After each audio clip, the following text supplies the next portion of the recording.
how I use hypnosis, what I think it is, and um, my methods of approaching health and healing.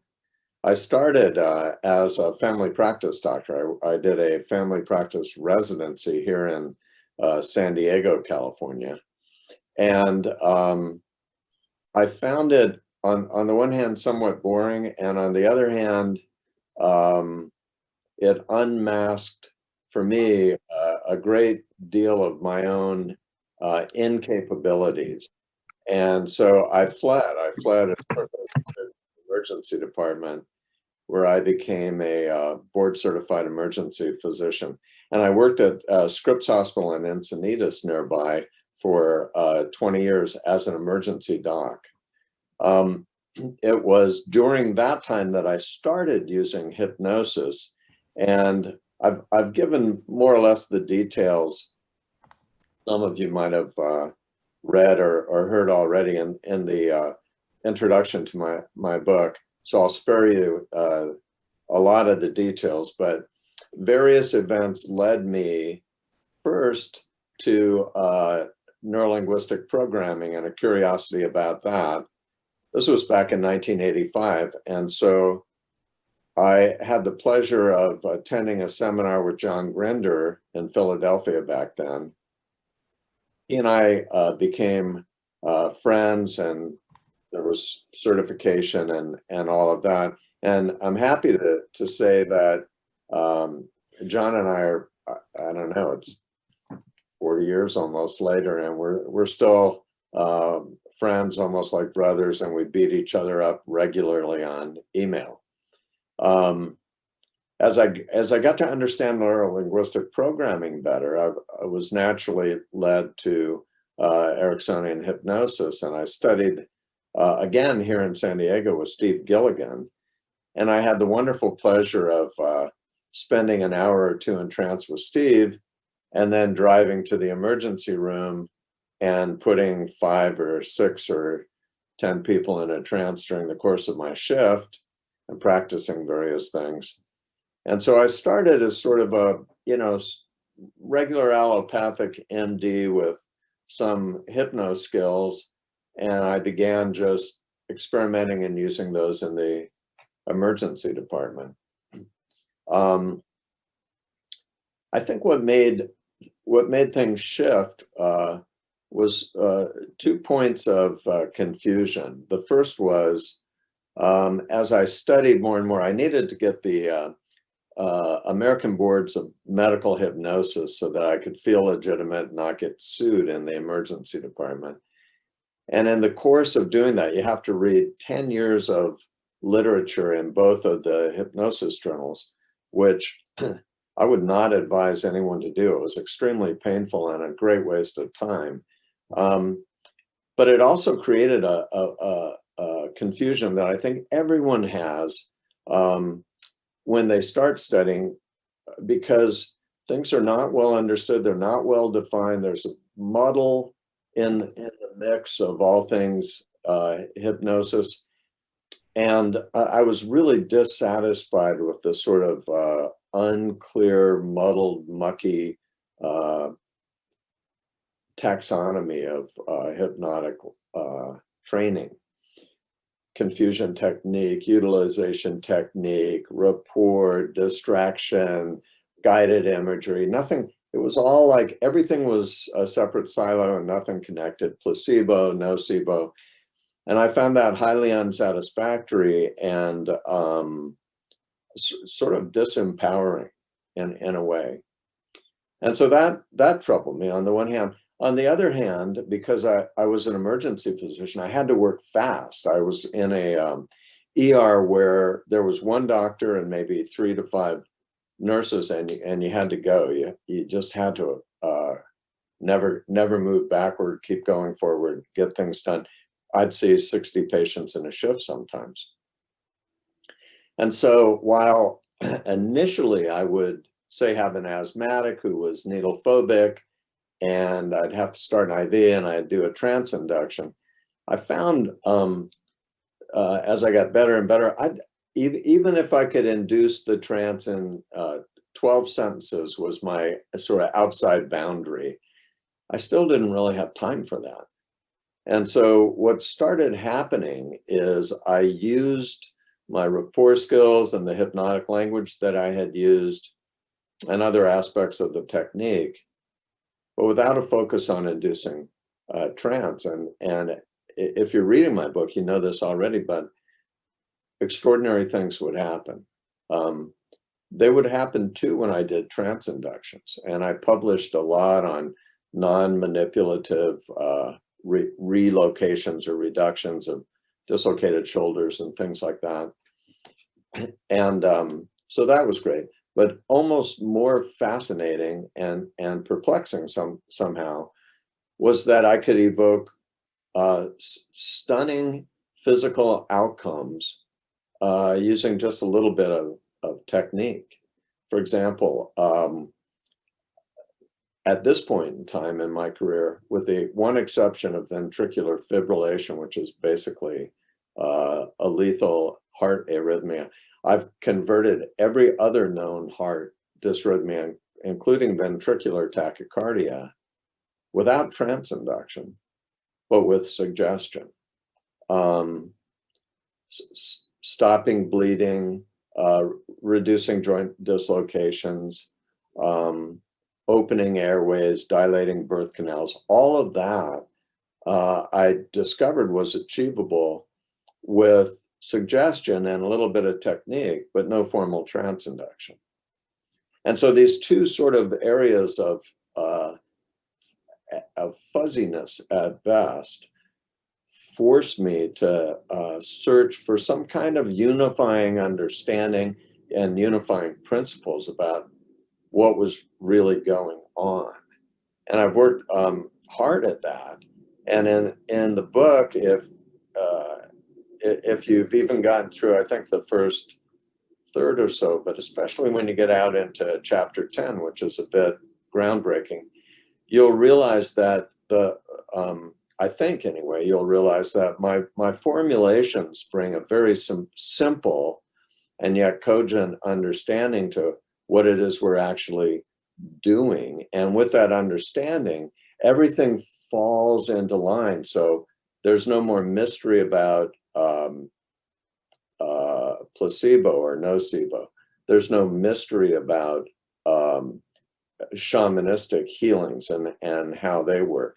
There's no mystery about the nature of an induction, no matter whose induction style you use, the elements that are active in the induction work. And more importantly to me, as I was working through all this, there's also then no mystery about why somebody with a white coat and a stethoscope and tremendous authority when he's commanding an emergency room, why he can evoke with simple words and ideas, phenomenal hypnotic responses. And so that's really what my work's been about. I would just comment before breaking that all during this time for the last 35 plus years, fortunately, I've had a private practice in Del Mar, the town I live in. And I see patients regularly there 6-7 days a week, just because I love it. I take 2 hours with a patient, and I never schedule people closer than that. And I usually take patients, I hope this is interesting, maybe it's useful. I usually take on between 5 and 8 patients at a time, a bunch I call it, and then I'll work through that bunch until everyone is fixed, if I can fix them, and most often I find I can. And then I'll take a break and usually write the case histories, and a week or so later take on the next bunch. So for years I've been moving through cases which are both of so-called psychological disorders, often severe and profound disorders, but also physical ailments of all kinds, ranging from cancer to autoimmunity to cardiac disease, cardiac dysrhythmias, or coronary artery disease, all of that. And I just selectively take in, as I say, a half dozen or so and work them through. So this first book that I wrote is about really about the nature of suggestive therapeutics, what it really is, how hypnosis works. And then it begins to hint at some of the common, what I believe are the common causes of illness and how to address those. The next book I'm working on, which I'm a few years away from finishing, I'm sure, is called Cures, and it's going to focus on psychological and physical ailments and how to go after those and fix those, meaning actually cure them, and what the common elements throughout all of those various cases are. So I don't know, I hope that gives you a bit of a taste of what I'm about and what I'm doing. I'd love to throw it open and just have a talk. Yeah, that's awesome. It'd be cool if you chatted on, I was listening to a few days ago, the section where you were talking about authority and what happens in the brain when people are feeling hopeless and helpless. I thought that was awesome, and especially with kind of some of the things that are going on in our reality right now. Not that we're going to go into that stuff, but pick that up. Yeah, completely can see it. So it'd be cool if you chatted a little bit on that, because it's really interesting. I'm very happy. I'm glad you brought that up, and I won't digress into the world of politics either, except to say that there's a couple paragraphs in there where you might see a word like demagogue or something on that order, and it hints at something that's enormous and ubiquitous in the human herd. So let me just kind of lay it out for you. And I think in a way, this might be one of the most important things to understand if you really want to understand what goes on with hypnosis. When I use the term authority, I'm never talking about authority in a social sense. So I don't mean a boss or a policeman or a security guard or a teacher. I'm not talking about that, or even well, leave it at that. I'm not talking about that kind of socially designated authority. I'm using the word as a defined term. And what I mean by it is, we're all, as everyone here knows, we're all born utterly helpless, really, and dependent. In the absence of certain things happening, the newborn infant will die. And so it's as helpless and as dependent as is conceivable. It needs immediately to scan its environment and to identify and vest biological authority in someone. And that can't be someone who's, like in grievous doubt as to how to handle this thing, who has no maternal instincts turned on and directed toward them.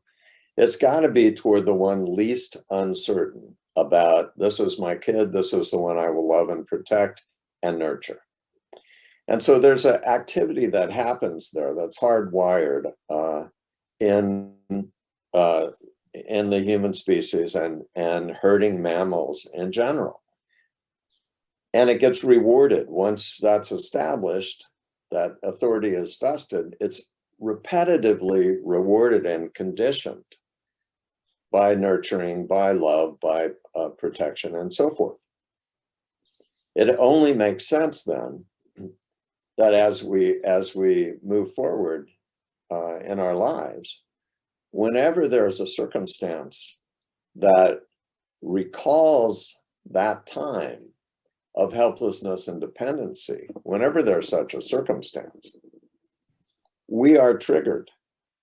We're triggered to search for the one least uncertain And to vest authority, it's an active, we do it. And this is very, very important to understand. It's a thing we do. We vest them with authority, because if you understand that, then you can protect yourself against, let's say, doctors, for example, who misspeak, or other authorities or so-called authorities who could harm you with an ill-chosen word or a pernicious thought.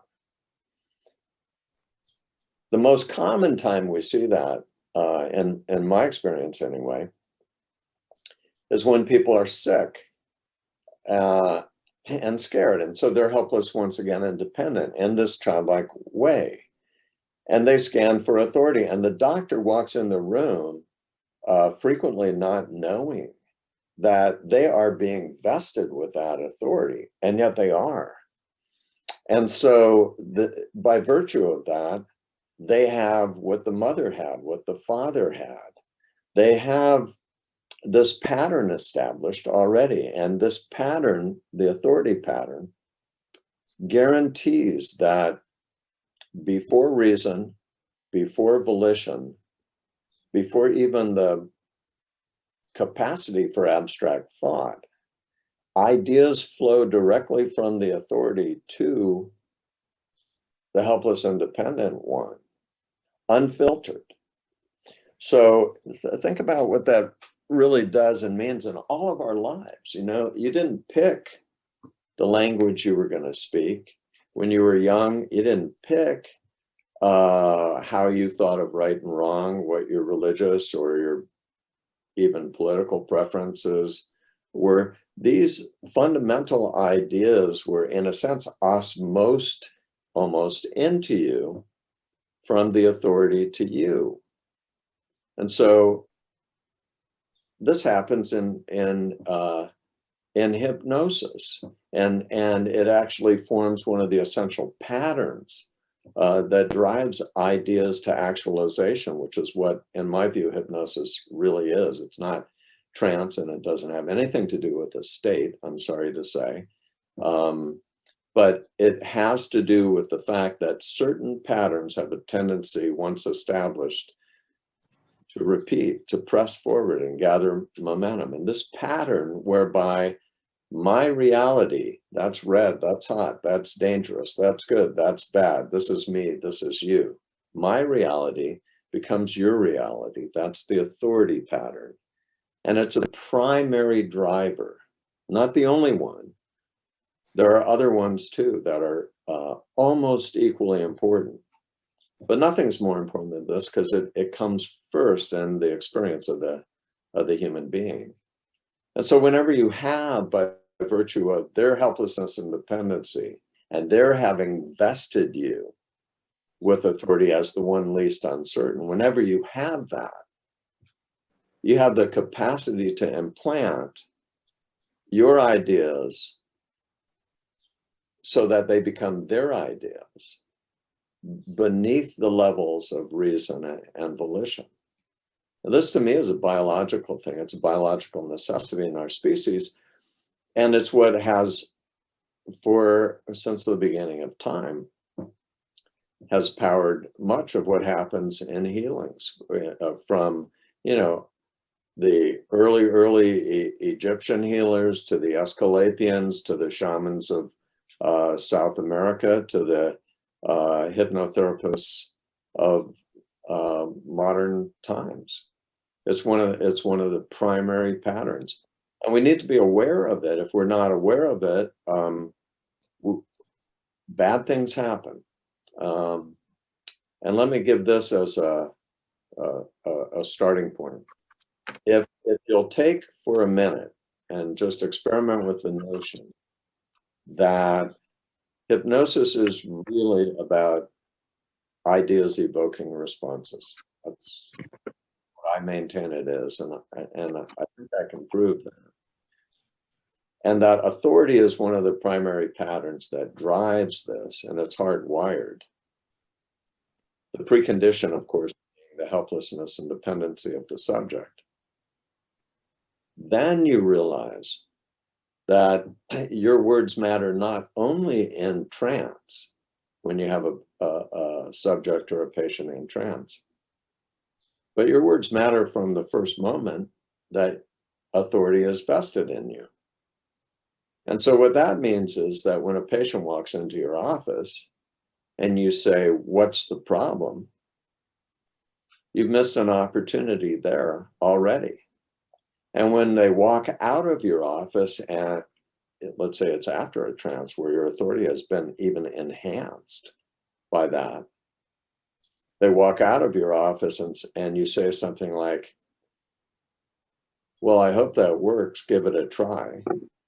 You've missed another opportunity. Or if you're like so many of my doctor colleagues, and you say, and I hear this all the time, and it's horrifying. My wife just had a minor elective surgery, and the doctor was casting curses right and left because she has no comprehension of how much authority she has with her patient. If you say to someone, "Yeah, it's probably going to take you 2 to 3 weeks to get well, and don't be surprised if this swelling gets worse," again, you've missed a massive opportunity.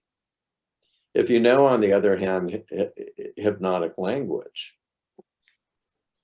for example, that if you understand that might implies might not, you can say, "Yeah, you might have some swelling. On the other hand, I have some patients very much like you who actually do much better." And then you can sign off saying, "Call me tomorrow, let me know how well you are, how much better it is."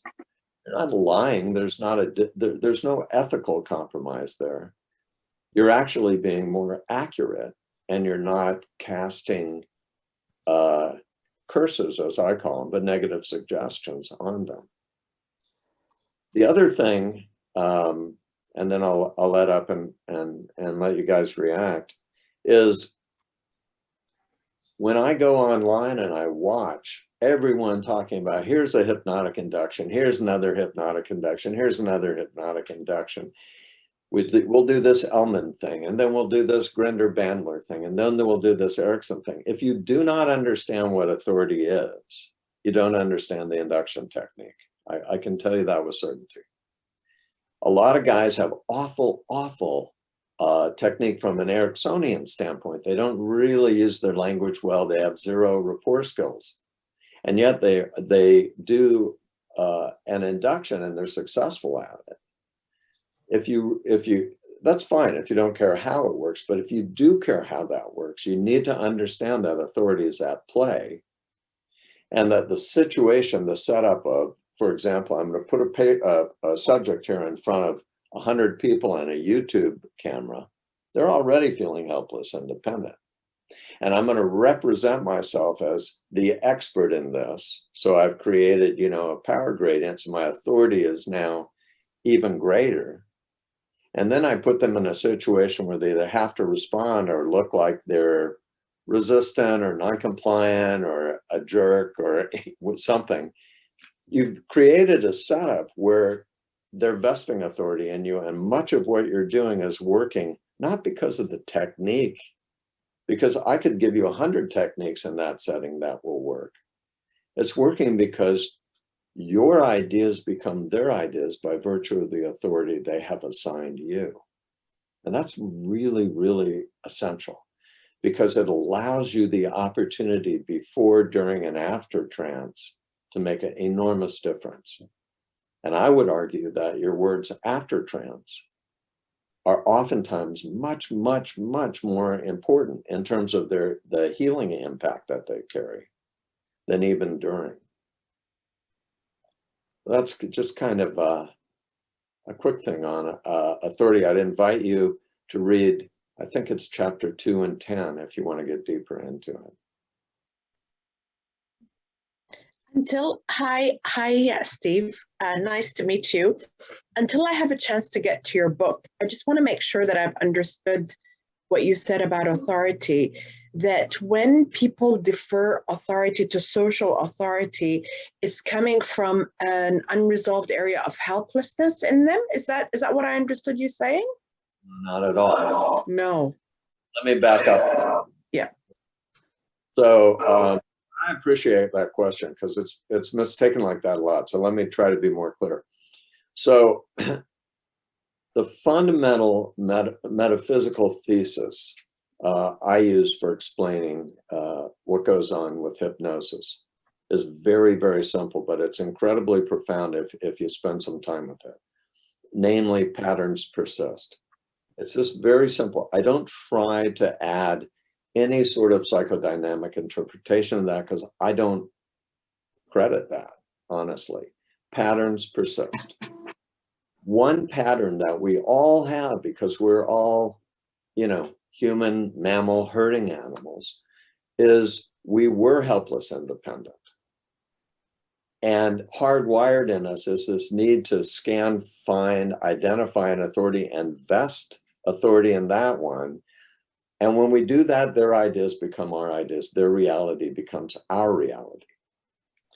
What I'm saying then is that whenever, for whatever reason, circumstances place that person or cause that person to feel once again helpless and dependent, that same hardwired reflex to scan, locate, and assign, vest authority is activated. Patterns repeat.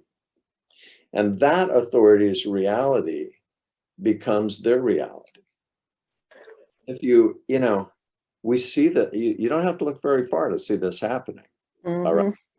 So we saw, you know, the most fascinating example of this to me was, well, here, let me generalize this. So a demagogue will never say to his followers, everything is great. You'll never hear a speech from someone who wants to be a dictator. You'll never hear him say, you know, everything is perfect. My goal is to maintain perfect. Because nobody feels helpless and dependent. Mm-hmm.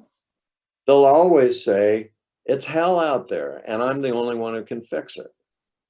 Now, what we say, so you say, well, how does that relate to hypnosis? Well, your patient comes in, first of all, and they come to you because socially you're an authority. You have a license, and you have practice, and you have a reputation. So that gives you a leg up. They're already feeling helpless and dependent. They don't know how to get out of their predicament. If they did, they wouldn't be there. And then you put them in a trance, right? And chances are they've never been there before, or they've never been there with you before.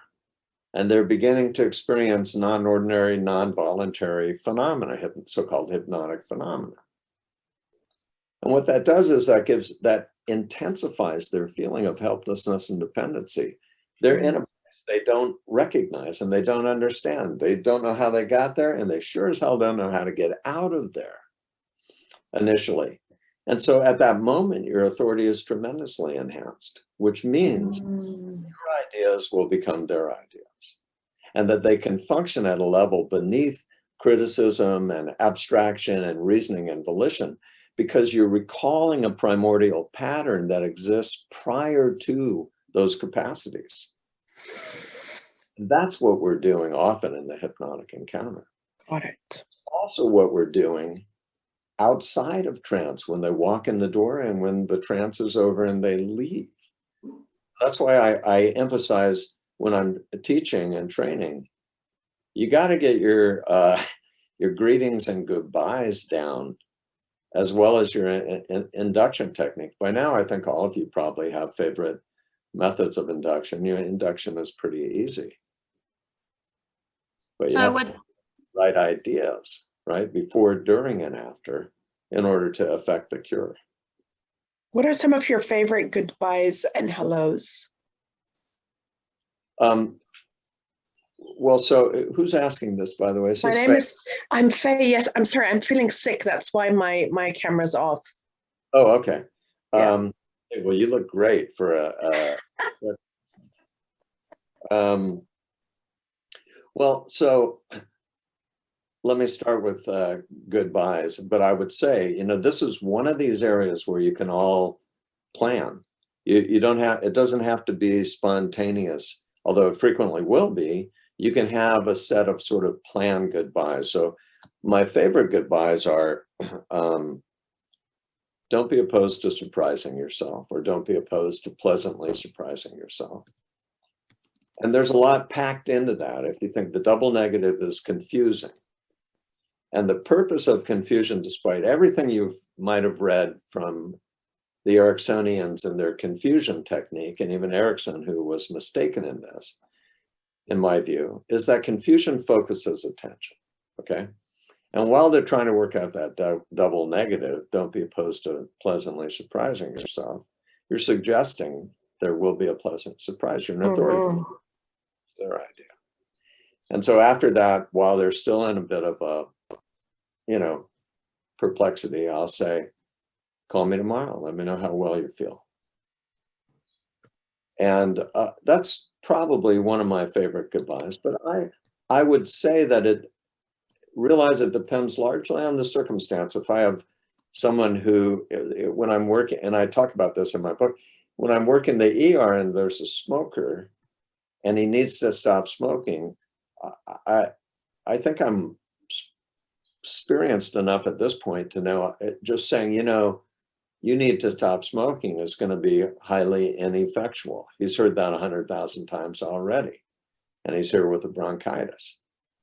But if right before I walk out the door, casually, as if it's barely an afterthought, I turn around and say to him, hey, by the way, you don't need to stop smoking today. And he kind of nods quizzically, and then I exit.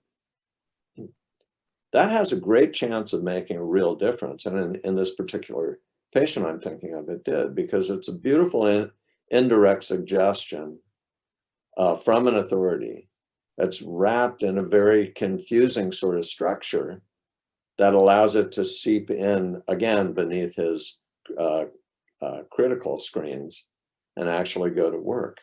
So I think about those and I plan those goodbyes a lot because I think they're very important. My experience has borne that out. In terms of a hello, I want to both establish rapport, which is another one of the primary patterns in the modern hypnotic method. And again, I don't mean warm and fuzzy rapport. I mean I equals you rapport. Your behaviors are matched without me exposing it. They're matched by my behaviors in such a way that the pattern tends to repeat itself. If my eye blink is your eye blink, my head tilt is your head tilt, my breathing is your breathing, my intention is your intention, then it's much more likely that my idea will be your idea. And what we're trying to do is to make our ideas their ideas at a level where they're operative. So when I'm greeting someone, I'll often start with something that recognizes their problem. I could see you were really concerned. I'm putting it in the past tense, but I'm acknowledging that it was there. How can we work together today? Make you well.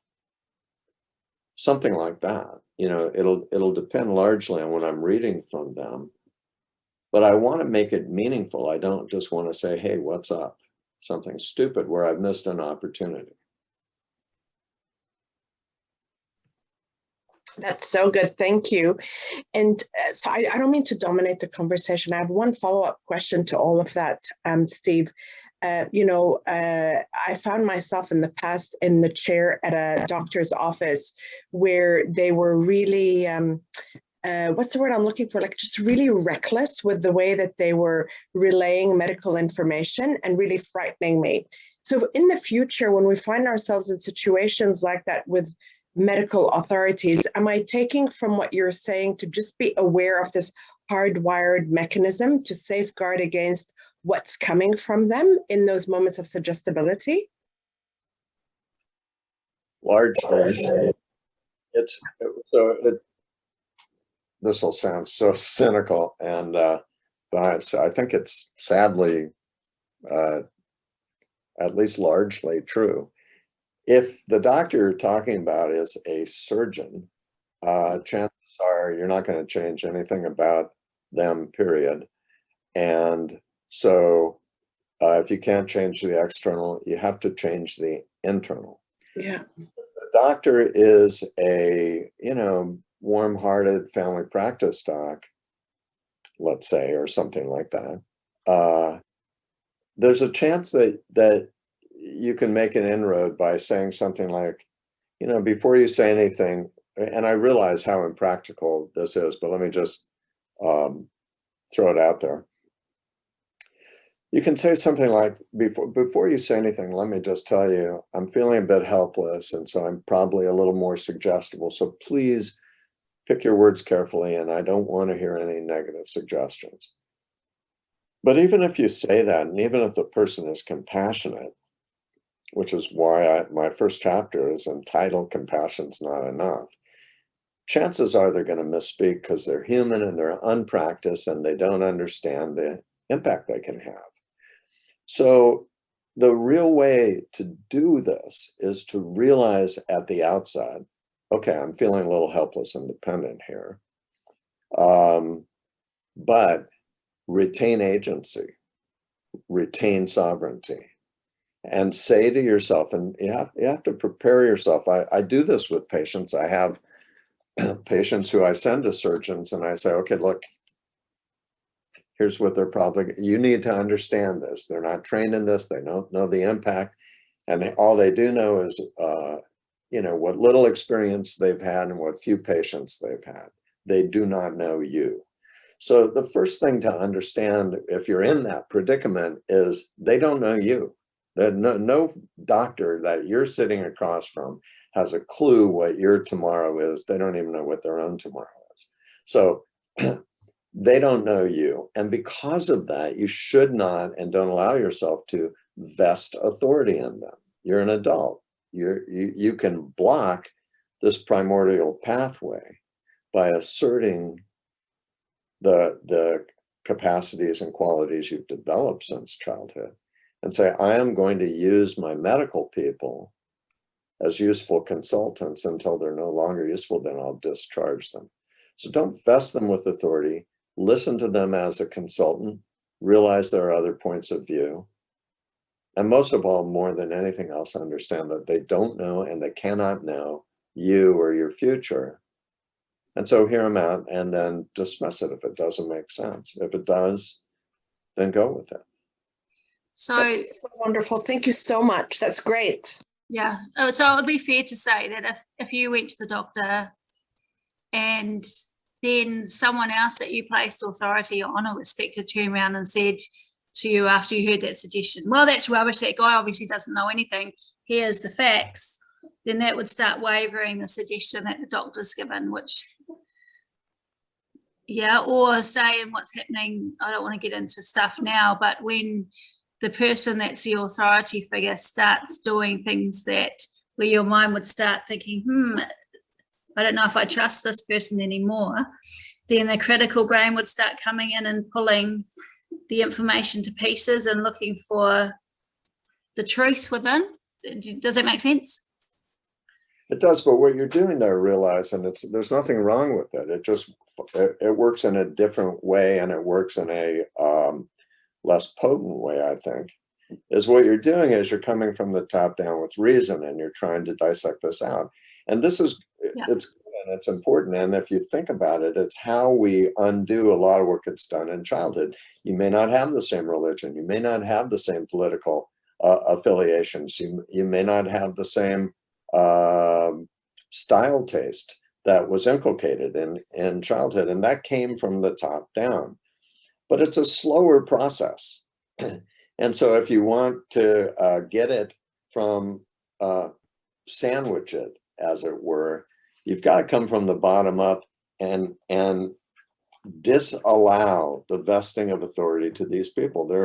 It's really simple. So, you know, maybe it's easier for me because I'm an MD and I have a lot of buddies who are MDs and they're all knuckleheads. And so it's easy for me to understand that. These guys they don't know what they don't know. And the thing that they don't know that should interest all of us is they don't know any more about the future than you or I do. You know, I've had, and some of you have read this, you know, I've had people come into my office with 8-inch, not 8 centimeters, 8-inch tumors that disappeared in 6 sessions. I have no idea how that happened. I know what I did, but I don't know what went on the inside. And I never could have predicted that. And neither could anyone else. And the reality is that the next patient who sits down in my chair might have similar capabilities. And I always remind people, no physician, no authority that you see understands their own tomorrow. So it's a fool's errand to think they can even begin to understand your tomorrow. They really can't. But what they do, and we see this all the time, is they use their authority to cast self-fulfilling prophecies. And the most common one, to give you an example, and this sort of encapsulates everything that I'm saying about authority, is the most common one is what happens with daily injections, you know? I teach I teach young residents at UCSD, family practice residents, how to give painless injections. And it's very easy. You create some confusion and then to focus attention, and then you move that attention to a modality other than tactile or kinesthetic. It doesn't matter. It can be cognitive or olfactory or acoustic or visual. You just move it away from feelings and give the shot. And they go out there and they're all charged up. They're like, oh man, I'm going to do this. And then their attending physician will say, well, you can't do that. You've got to give them a warning because it's going to be painful. Well, that's a self-fulfilling. I've given thousands of shots now without people even knowing they've had it. The most common thing I hear is, okay, go. And I say, we're done. Just using that simple technique. And so that is authority predicting pain and then them feeling pain. That's what happens, right? And that's what we're trying to avoid. If you recognize you're an authority and you use your words properly, all you need to do is say something like this. Hey, I can't quite explain this, but there's going to be a peculiar sound and I need you to really listen for it. Just, and we know in the hypnotic lexicon, just is an incredibly powerful word because it means and nothing else, right? Just listen. Meaning don't feel, don't see, don't think, just listen. And so that will work and you give the shot. And half the time they'll say, yeah, that was peculiar. It was like a crunching sound or something like that, or bells. Or you can say, look over there at that orange circle square toward the wall and tell me when the gauge moves up or down. And just watch, meaning just and nothing else, and give the shot. And there is no such thing as a circle square. So they're going to be trying to figure that out. They're looking for orange, what gauge. By the time they figure that out, you're done. And you haven't predicted a negative outcome. And while that might seem trivial, I would maintain that's utterly non-trivial. Because if that same person puts his hand out on a patient and says, I'm sorry to tell you this, but you got 3 months left, get your affairs in order. And then in 3 months, that person's gone. Sure, that physician might think they're really wise and they're becoming better at prognosticating and all, but they're not. They're not at all. They cast a lethal curse on a patient. They should not have done that. That's why it's important to understand how hypnosis works and what it is, so that we realize that because of who we are, all you guys are vested with authority. You got to use it wisely.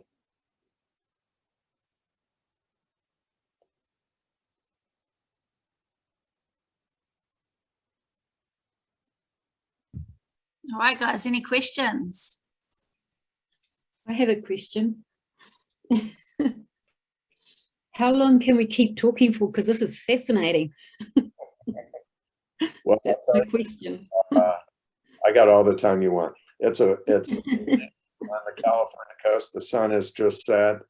There's a beautiful orange striation behind gray clouds, and I'm watching it, so just keep going. Well, I could listen all afternoon, so, you know, I'll just leave that up to Justine. I don't have the powers to be there, but thank you so much. It's been very informative and incredibly interesting. Well, you're welcome. Do you have time for another helpful hint? Oh, yes. I've got all afternoon now. Definitely. Yeah. So here, let me, I want to show you one thing, just because it's right next to me.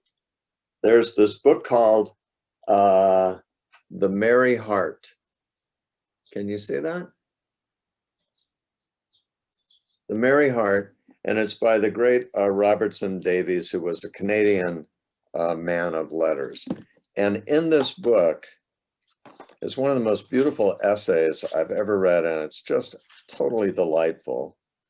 And it's titled differently in different places, but it's the 5th essay here. It's called Can a Doctor Be a Humanist? Can a Doctor Be a Humanist? You may be able to find it online. I think you can. But as I was reading that, it occurred to me 40 plus years ago that there was a question I could ask. If I asked it right, I might be able to figure out what the underlying, I use the term noetic to mean mental or psychological, what the underlying noetic cause of an illness might be. And so I started asking this question years and years ago, and I use it almost, well, I would say every day in my practice. And it's so simple. Let me tell you the first case that I had as illustration, and then you'll get the idea. But while I'll talk about it from a physical malady, this pertains equally to psychological ailments. And I would footnote by saying that I treat physical and psychological illnesses exactly the same, and I get the same results. And so there's a lot in there if you give that some thought. So my first patient with this question was a guy who had left testicular pain. This was in the emergency department. And I examined him and got a urine sample and did all that. And he had what's called epididymitis, a tenderness just above his left testicle. And he was married, and he was, I think, an honest guy. And, you know, there was no crazy, risky exposures. And so I treated him with an antibiotic, anti-inflammatory, and a referral. And I could have left the room right then and there. And I'm always busy, so I had to hustle. But I wanted to get my question out. And I was a little bit nervous. So I said to him, hey, let's say his name was Jay. I said, hey, Jay, you know, you're not going to know the answer to this question, and I'm certainly not going to know the answer to this question. But I'm wondering, you know, you could have had this epididymitis 2 weeks ago or 2 days ago. Like I said, you're not going to know, but why now? Why do you have it today? And just guess. And they always say the same thing. Their first answer is, well, I don't know, you're the doctor, you tell me. So then you say, no, I know. But like I said, I'm not going to know, and you're not going to know. So I'm just asking, why now? Just guess. And then the key to the whole thing is, don't say a thing. Don't say anything, because a guess, in my view, is a whisper from the unconscious, and you have to let it percolate up. And so, you know, he's fixing his pants and getting his thing. And he goes, and usually the answer comes in the form of a question. And he turns around and goes, yeah, you know, I really don't know, Doc. But do you think this will have any effect on the vasectomy my wife wants me to get tomorrow? Which of course it will, because nobody's going to operate in an infected field. So there's the answer. There's what he had. If I ask heart attack patients, I get answers like, I don't know, you think it has anything to do with my mother-in-law moving in for the next 5 months? Or, and on and on and on. I outline, I think I have 2 or 3 pages of answers in the book. But this why today, why now? You have a patient come in your office and they're not better and you thought they would be. You'd say, you know, you could have got better from this perhaps last week or maybe a week from today, or who knows, 2 weeks ago. I don't know. And we're not going to know. But if you had to guess, well, why do you still have it? Why now? Why is it here? Oh, I don't know. You're the expert. Yeah, I know. But like I said, we're not going to know. I'm not asking you to think, just guess. And then you zip it. And the answer will come. And in that answer is going to be that kernel of truth that you're looking for. It gives you a handle on the illness. Not the only one, but it'll certainly be a contributory cause. The idea, the notion here is, if you think about it, that what we're doing in normal hypnotherapy is we're offering ideas in a way that basically makes those ideas, turns those ideas into their ideas in an operational way. And somehow that helps them get well. And what I'm showing you is the other side of the coin, which is namely that they have ideas, they're occult, that are working at that operational level without their knowing. They're causal. And there's a simple, you know, 2-word question, why today? Just guess. That allows you to get at that contributing noetic cause. It's the other side of the same coin. Make sense?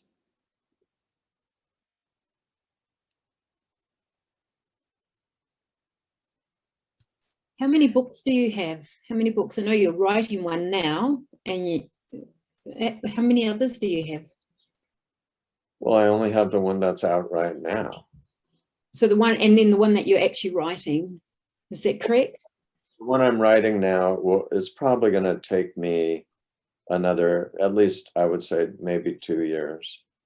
I'll give you a hint at it if you're interested in terms of common causes of illness.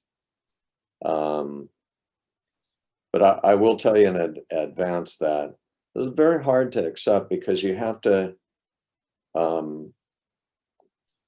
understand how to ask the questions that get at these causes. And then, of course, you have to know how to treat these causes. And some of you might say, because I know you're I know there's this whole school that does not content, but content-free process-directed therapy. And I'm not opposed to that. I incorporate that in almost all my treatments in some form or other.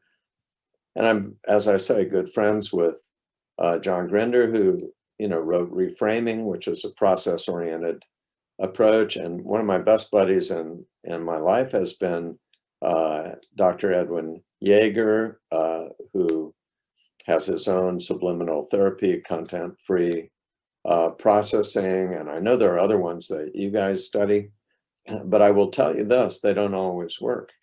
I mean, I see patients almost every day. And I understand the technique and how it works and what to do and all, and it does not always work. Nothing always works.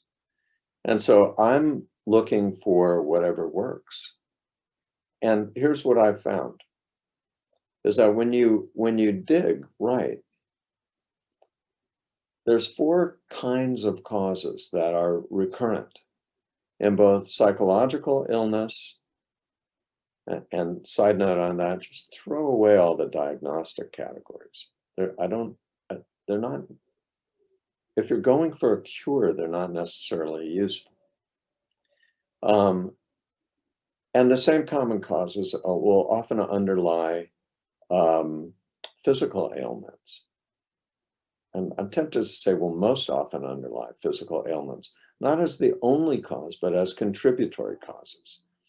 And I often think of it this way, and I'd invite you guys to play with this idea, but it seems to be useful, is it's the mistake in modern medicine is to think there's a single cause and you hit it and it's over. And I think the only thing I know with certainty is that that's never true. There's always multiple causes. And so you can't just kill, you know, the pneumococcal bacteria in the pneumonia. Yeah, I mean, you can end the pneumonia, but that doesn't mean you have a healthy patient, because the underlying noetic causes will still press for expression. To me, it's more like a tug of war, right? And let's say you've got 10 people on each side of the rope, 10 causes. And that might seem excessive, but there's often, you know, a multiplicity of causes. And they're pulling, you know, and this way is healthy or symptom-free, and this way is unhealthy, right? And they come in your office and the rope has been pulled this way. And you're thinking, oh my God, there's 10 people pulling on that rope. You don't have to get all 10 people down. It's a tug of war. You knock the first 2 of them off and the rope shifts to the other side.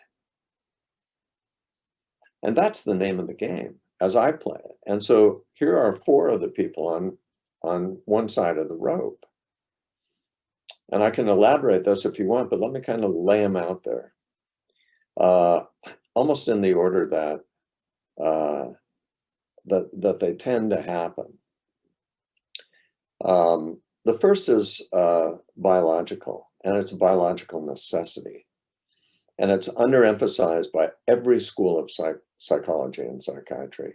And that is what Freud called the imitative propensity, imitation. And it's what I think of and used most often as identification. You cannot survive childhood without identifying with someone. And you can't grow into youth and adulthood without a proper identification. On the other hand, if you don't disidentify, which is, in my view, an essential developmental step in becoming an adult, if you don't disidentify, that means you've stayed identified with that person. And that will lead you almost inevitably, with the rarest exception, over a cliff. And so I see patients who are in their 80s, still identified with their mother and going into an unhealthy place where their mother or their father went. And it's never in the particulars. You have to listen to the grand themes, the generalities, in order to understand that. It's a much bigger topic, but it's very important. And it's ineluctable. It's always there unless it's stopped with the necessary process of disidentification. And so, of course, the important thing for us to know is how to help someone disidentify. And that's a whole other topic. But I'll tell you that metaphorical suggestions here can be tremendously powerful. So, dangerous identifications. The second, and I give a detailed example of that in the book. The second is conditioning. Things that are reinforced, patterns persist, tend to persist. And so conditioned responses are very, very common. And the most common one is what I call retreat into illness. You know, you don't want to see the bully, you don't want to give the oral report, you don't want to take the test. And you can't sit down with your parents as a 6-year-old and say, hey, folks, I've been thinking about this. And, you know, I'm not really prepared for this oral report. And the teacher tends to humiliate me. So I was thinking, how about this? I stay home tomorrow. This is a 6-year-old, right? I'll stay home tomorrow. I'll study for the first half of the day, get more done than I would at school. And then maybe we, you know, go out and play together as a family or something. That's absurd, right? That never happens because a 6-year-old can't formulate that. So he gets an earache or a stomach ache or a headache or something. And that gets reinforced with Jell-O and ice cream and mother's love and a day off and attention. And these things are conditioned responses. And so retreat into illness is one of the most common themes that you find. If you look for it, you will find it. And it's a plague. I'm telling you that. It's not a now and then. It's an almost constant. And remember what I said, there's a lot on this rope. So I frequently see dangerous identifications and retreat into illness in the same person. Very common. Baleful wishes, unhealthy wishes is another.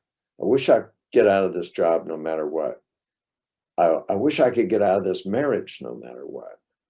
So I have a patient right now who's got stage 4 breast cancer, whose husband is a contemptible jerk. And I just want you to know I modified that label out of respect for all of you on the other side here. But he's god awful in every way. And her initial response was retreat into illness. She got breast cancer thinking it would stop him from doing something and he'd attend to her, because that's her conditioned response, right? But it doesn't work. And so she has this baleful wish. I wish I could get out of this. Well, you can, but make a healthy choice. Do it in a healthy way. You want to avoid no matter what wishes, always, right? That's really, really important. And then the other one that you see commonly occur, and it's really a wish in disguise, is guilt. And so if you have, for example, I'm not picking on any religions here, God bless them all. I'm just saying, if you have a religion that has a certain emphasis on guilt with its associated need for punishment, Catholicism, Southern Baptism, Judaism, you should be looking for the possibility of guilt as an underlying noetic cause. So I find these are examples of what I see as recurrent noetic contributory causes to psychological and physical illness, and knowing how to address those. In other words, knowing the right idea and then being able to convey that using your hypnotic skills will often cure a person and advance them into adulthood where it's only healthy solutions from there on. Is that useful? I love this stuff. I'm going to have to get your book now. You just talking, it just reinforces to me how important a parent's job is. It isn't just feeding the child, it's feeding it, it's brainwashed. We're brainwashing from 0 to 7, isn't it? And otherwise we've got to go and undo a lot of the stuff later on in life, isn't we? It's so our parents' job and teachers, the people important in a child's life, is setting them up for their future. And that's just what I was thinking about, how important that is. And I would add to that or extend it by saying this, which doesn't lessen your burden at all. And all I can say to help you with that is it's my burden too. I have 2 gorgeous daughters who I share that burden with you. So, but here's the other thing to know, is that they are, like I said, until they disidentify, which don't think everyone does this. There are more adolescents out there than there are adults, in my view. But I define adult as someone who makes healthy choices, right? And so you are modeling, I don't know how old you are, let's say you're 45, you're modeling how to be a 45-year-old. See how diplomatic I am? So you're modeling that now to your kids. They're learning that now. And when I have, for example, this patient I told you about with breast cancer who made this bad choice, bad wish, but who's a wonderful, loving mother, it's always worth pointing out to such a person that, look, you're modeling, and you're not modeling in snapshots. You're modeling in real time. So it's fine for them to see a mother fall, because everyone's going to fall. But they're watching you. And what they're learning is either how to give up or how to get up. And just saying that, you can imagine saying that to a mother who loves her 10-year-old boy so much, and never wants him to fall and stay down. How motivating that is to her. But the reality is that the imitative propensity is incredibly powerful. I had, do we have a minute more? Just to give you an idea. So I had, think about this. I had a guy sent to me because he was depressed, 72 years old. And I said, okay, well, so I'm compressing this. I didn't get it all in the first session, so don't think I'm that good, because I kicked myself for not getting it, but it took me a couple sessions to get this. 72 years old, and saying, well, tell me about what went on. And he goes, well, you know, so my wife and I, we like to go out on Sundays, and I have a Harley Davidson, and she gets on the back and we drive the Harley. And he goes, you know, 6 months ago, I'm on a road. It was a dry road. There was no one around. We're driving down, and suddenly my Harley, I dumped the Harley, and I fractured she was okay. I fractured my shoulder, had to get it pinned, and I'm a wreck. I can't do what I want. I think I've been depressed ever since. And so I ask all the questions, you know, trying to get, did you have a seizure, or what, you know, what was it? But there's no explanation for the Harley dump. And then he says, I'm so depressed. And he goes, in the midst of just feeling depressed about this, I find out that my business partner swindled me out of $2 million. And my business is all but bankrupt. I have to start from scratch. I'm 72. And this guy makes, his business is making this beautiful cutlery, artistic. Every knife is a work, literally a work of art. And he's worked his whole life building this thing. And then he says to me something you never want to hear. He goes, you know, I don't know. I'm starting to think about just ending it. And so I had to explore that. Well, so I always ask initially, what was your dad like? Don't tell me what he's like now. Tell me what he's like when you were a little boy. And I want three things. How did he relate to himself? How did he relate to the world? How did he relate to his wife? That's what I want to know, because that's what you learn when you model your father or mother. So I got that. But what I didn't get is the later. So on the second thing, I said, well, tell me about your dad. You know, what was the deal? Is he alive? No, he's gone. Well, tell me about his later years. Well, you know, turns out he had a terrible automobile accident. Remember, it's not the particulars, it's the generals, it's the themes, the broad strokes. And then after his automobile accident, his back was all messed up. It's not the particulars. He had a persisting physical problem. And he went into this profound depression. And that was about the time where his business collapsed, because he was embezzled by an employee, and he ended up committing suicide. Well, that's a giant red flag, isn't it? Because now I know everything I need to know about this guy. He's going to kill himself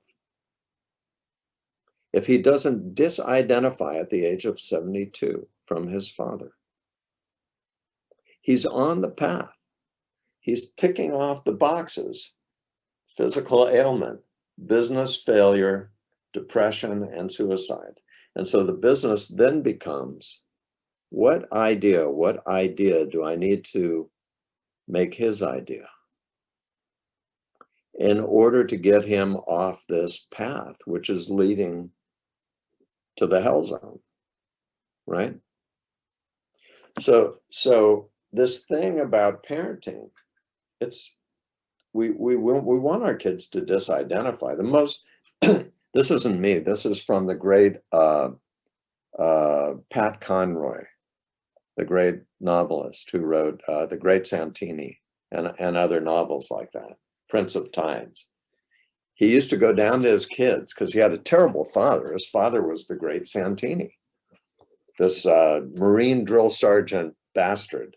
And he didn't want to be like his dad. So he had 4 kids. He'd go down into the living room and he'd say, kids.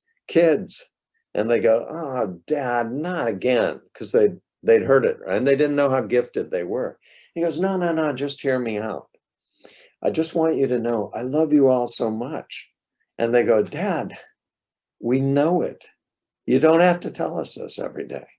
He goes, no, I just want you to know I'm doing the best I can. I know I'm making mistakes. All I want you to know is when you find out what my mistakes are, discard them. discard them. You don't have to do anything I said or do if you find out I'm wrong. And then he'd leave the room. It's like taking a pair of wings and giving it to your kid and saying, here, you're not old enough yet, but when you figure out how to work those, fly away, right? Because the imitative propensity otherwise will persist. Got it? Thank you.